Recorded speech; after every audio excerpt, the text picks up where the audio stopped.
আজ সন্ধেবেলা চলে গেছিলাম ফুচকা খেতে। কাকু কিন্তু ফুচকা বানায় অসাধারণ। তো গিয়েই ঝটপট জল ফুচকা খেয়ে নিয়েছিলাম, তারপরে দই ফুচকার অর্ডার দিলাম।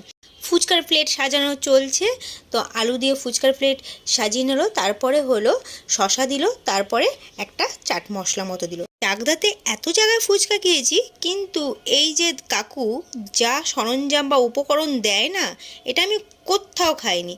দই ফুচকাই বলো বা চাটনি ফুচকা, প্লেটে কিন্তু 6টা করে ফুচকা থাকে, তারপরে দই ভুজিয়া দিয়ে দেওয়া হলো। এতটাই সেল হয় যে 8:30টার পরে ফুচকা পাওয়া অসম্ভব। খুব জোর 9টায় কোনো দিন ভাগ্য থাকলে পেলেও পেতে পারো, কিন্তু 10 টাকায় 7টা দেয়। আর লাস্টে যেরকম একটা চাটনি ফুচকা দেওয়া হয়, কিন্তু 20 টাকায় যদি খাও তাহলে 2টো চাটনি দেবে, মানে 10 টাকা 10 টাকা। এটা কিন্তু কেউ করে না। তারপর বাদাম কিশমিশ ধনেপাতা কুচি দিয়ে আমাদের ফুচকাটা দিয়ে দিল। দেখেই জিভে জল চলে এসছে। তো বন্ধুরা, ভিডিওটা কেমন লাগলো অবশ্যই জানিও।